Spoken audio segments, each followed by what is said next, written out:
about liberating, that all of our other values are kind of orbiting this hub, that all of these other values are orbiting as we are considering a reframing of things this year.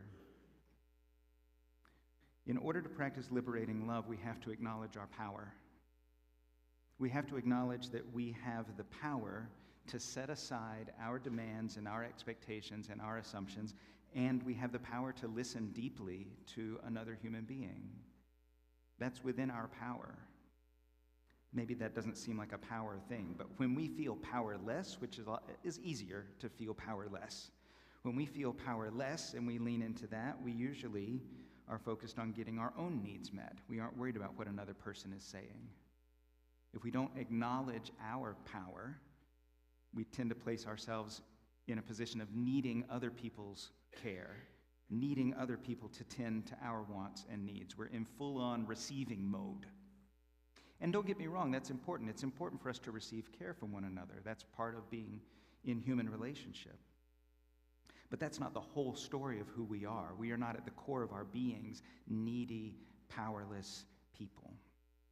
We also have the capacity to offer care, both at the same time, most of the time, receiving and offering care with one another.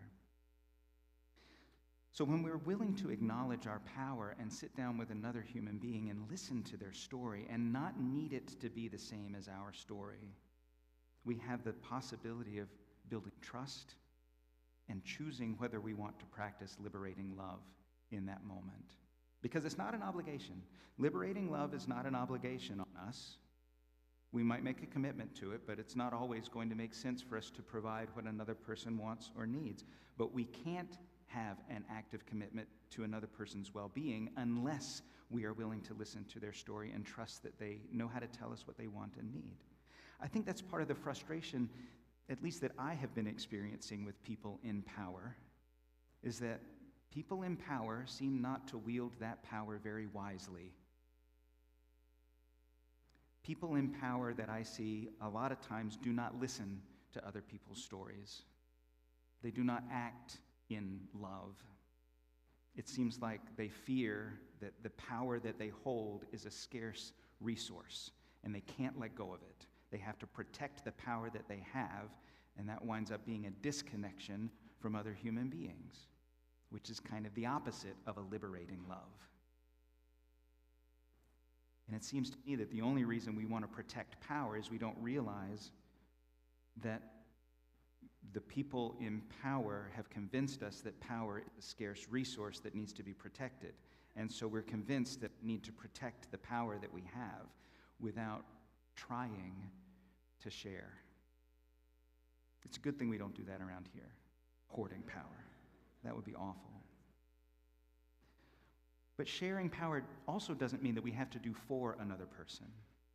Tending to another person's needs doesn't necessarily mean that we are becoming their savior or that we're reaching out and being a hero. Listening and saying, I understand what you need now, does not mean that we are putting ourselves in a role of being above them and reaching down and helping them up. Sometimes what people need is to feel empowered to take meaningful action on their own. Sometimes what people need is to know that their story matters. Sometimes what people need is just to know that they're not alone. And sometimes people ask us for something we're not willing to provide. And liberating love sometimes might look like just saying, honestly, I hear you, and I'm not in a position to do what you're asking right now, but I get that it's really important to you. That feels uncomfortable, I think, for a lot of us, to be able to hear another person's story, trust that they know what they want and need, and then to be able to say, I hear you, and I'm not in a position to address this need, but I get how important it is to you.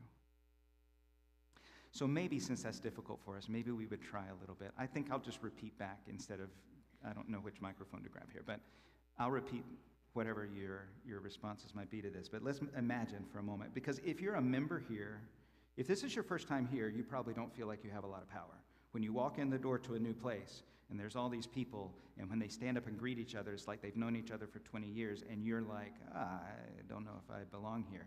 That's a very powerless kind of feeling. But if you're a member here, if you've been around for 3 weeks, then you have power.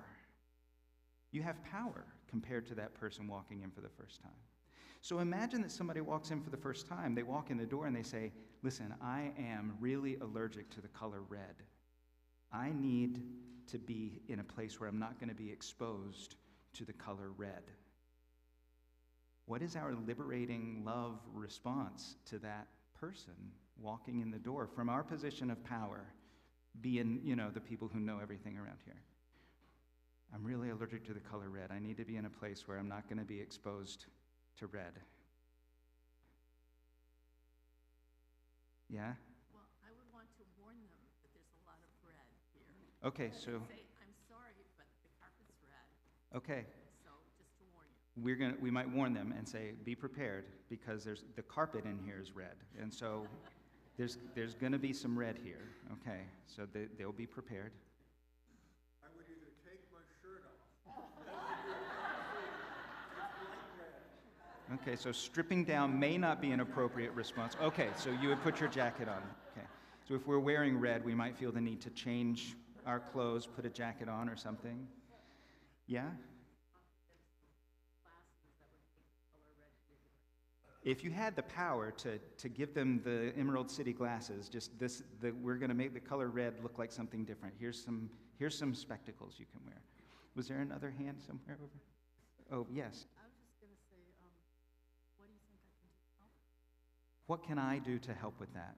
There's going to be red, just so you know, there's going to be red. What can I do to help with that? Maybe if I just, yeah? If you don't mind, of course not, but can you tell me your journey to coming to this conversion? Oh, we're going to go for coffee now.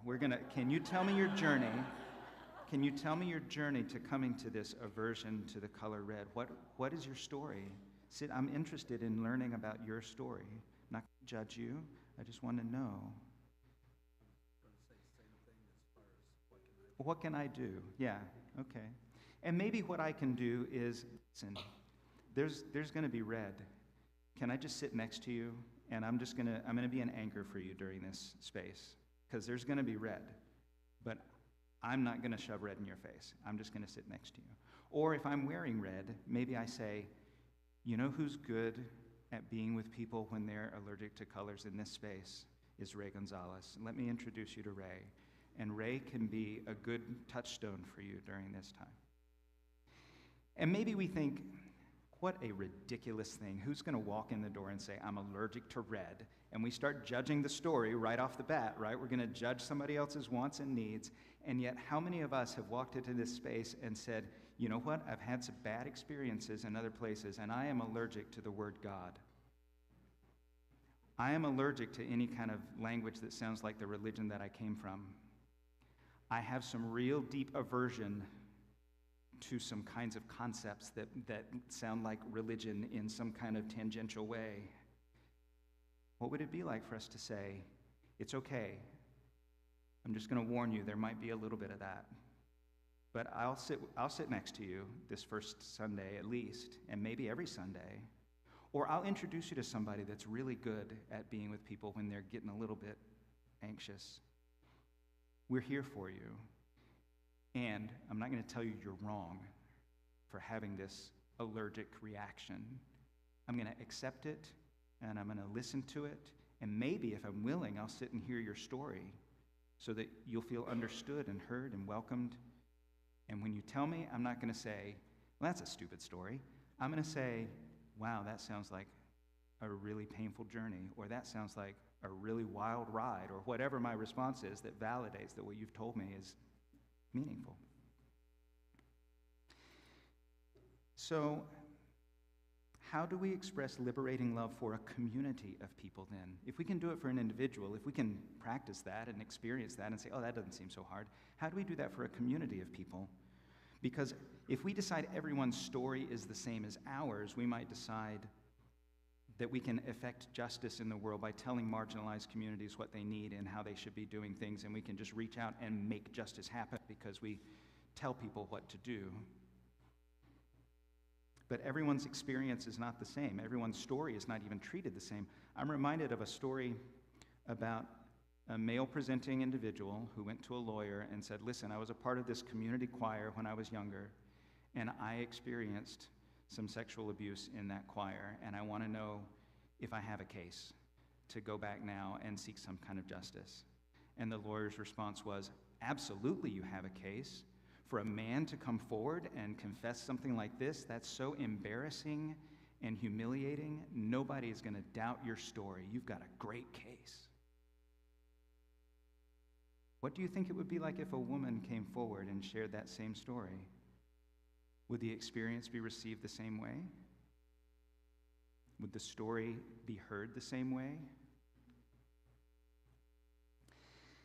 You know, when we talk about the things that we care about, we act on those things in meaningful ways here. We talk about being an anti-racist community. We have a commitment to anti-racism, and so some of us shop at Black-owned businesses, which is a really great thing for us to do.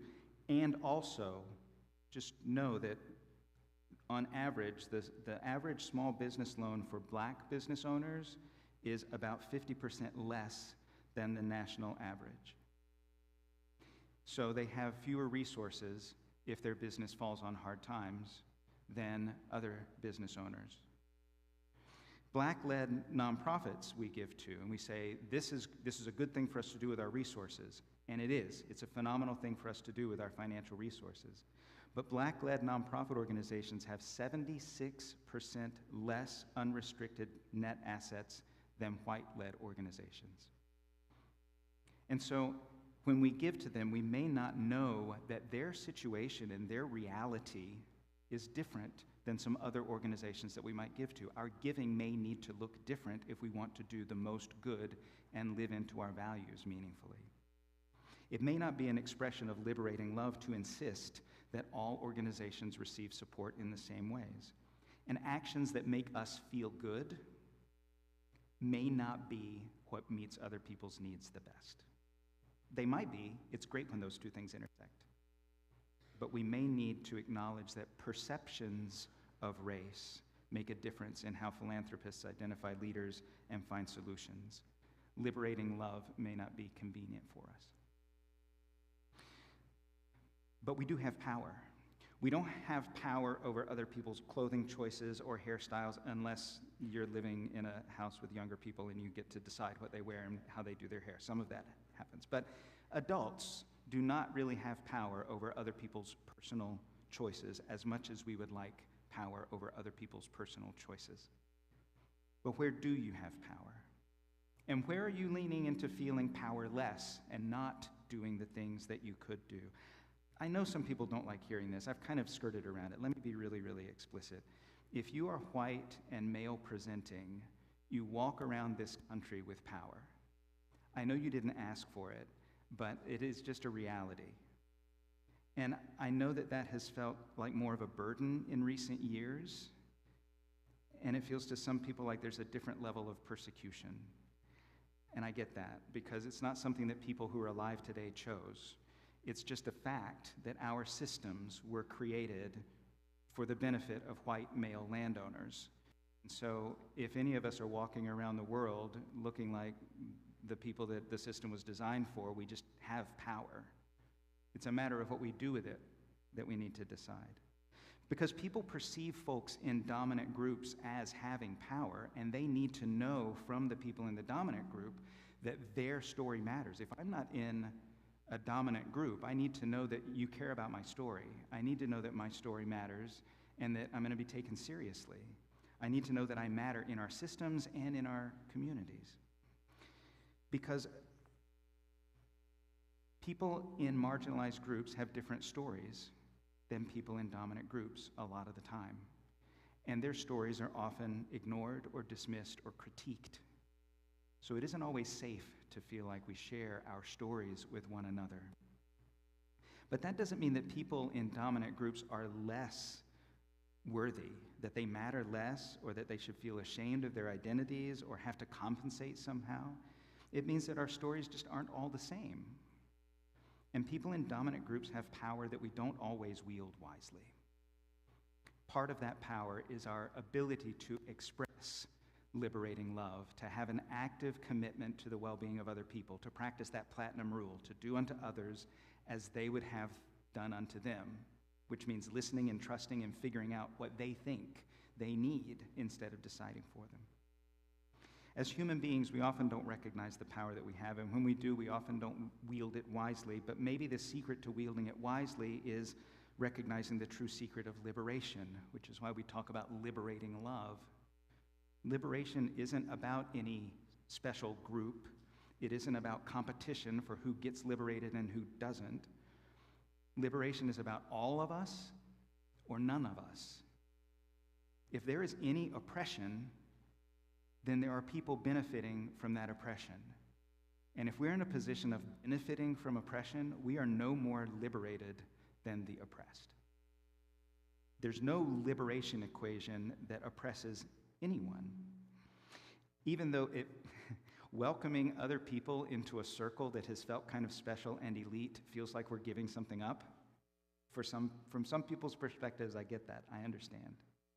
But liberation doesn't look systemically the same for everyone because our systems haven't historically valued everyone's stories the same. But liberation is not a competitive sport. It's all of humanity or none of humanity.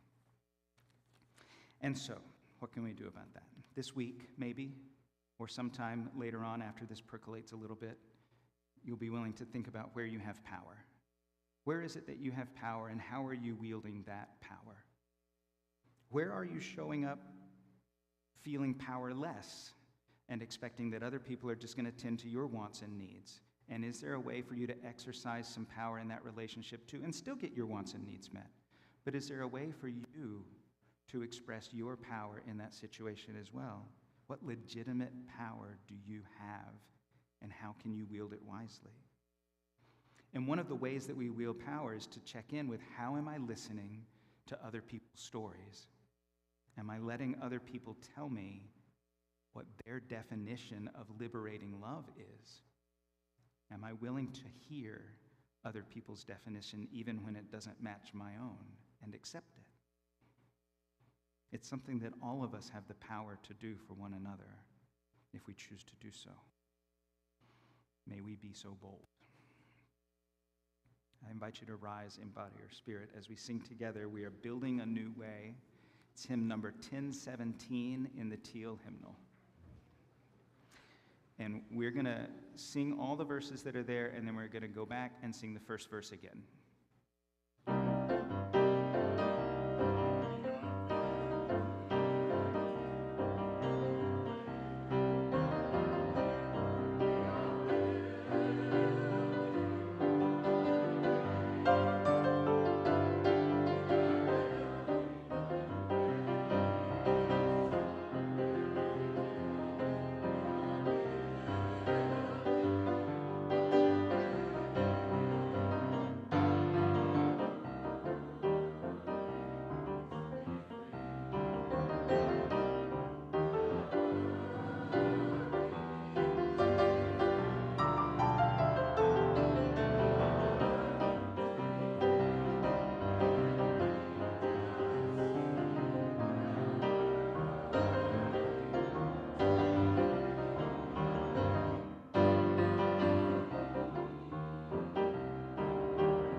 Thank you, Mike. I want to let you know about a couple of things that are coming up just very quickly. There is a Greater Cleveland Congregations action this Tuesday at 7 p.m. at Elizabeth Baptist with Mayor Bibb. And this is in advance of the primaries that are coming up. There will be some other actions coming up, but the very next one is on Tuesday evening at 7 p.m. Lori Albright over here and Bob Stabe right there. Maybe turn around so that other people can see. Bob and Lori will be in the fellowship hall today with more information about the Greater Cleveland Congregation's actions. So please touch base with them and see how you can be involved. We have our Human Solidarity Workshop coming up on February 9th. There is still time to register for that. And the Dobama Theater Wake for a Dead Drag Queen, that we have a block of seats reserved. That's also on February 9th. You need to get your tickets for that by February 3rd, or they're going to release the tickets that aren't sold from our block. So if you want to participate in that, it's a pay-what-you-can arrangement that we have with them, so please take advantage of that. I also want to let you know that there is a celebration of life on Tuesday evening for Ruth Nash, Maggie Nash's mom, and it's also kind of a family grief ceremony. And you are invited to be there and to be present with Maggie and her family as they go through this time. It's going to be a small gathering in the fellowship hall, but she wanted to make sure that our community knows that you're welcome to be a part of that. Lots of other things happening. Please do check your newsletter for the exciting things that are coming up. And as we go forth from this place, may we be willing to share our stories vulnerably, and may we be willing to listen with love. Amen, and blessed be.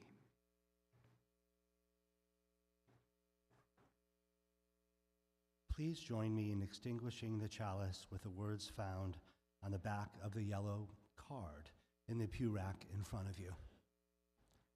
We extinguish this flame, but not the light of truth, the warmth of community, or the fire of commitment.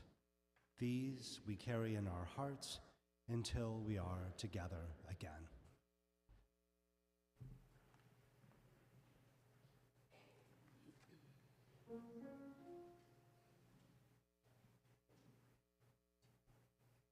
You gotta put one foot in front of the other and lead with love. Put one foot in front of the other and lead with love. You gotta put one foot in front of the other and lead with love. Put one foot in front of the other and lead with love. Don't give up hope. Don't give up hope. You're not alone. You're not alone. Don't you give up. Don't you give up. Keep moving on. Keep moving on. Lift up your eyes. Lift up your eyes. Don't you despair. Don't you despair. Look up ahead. Look up ahead. The path is there. The path is there. You gotta put one foot in front of the other and lead with love. Put one foot in front of the other and lead with love. You gotta put one foot in front of the other and lead with love. Put one foot in front of the other and lead with love. I know you're scared, I know you're scared, and I'm scared too. and I'm scared too. But keep on going. I'm here with you. I'm here with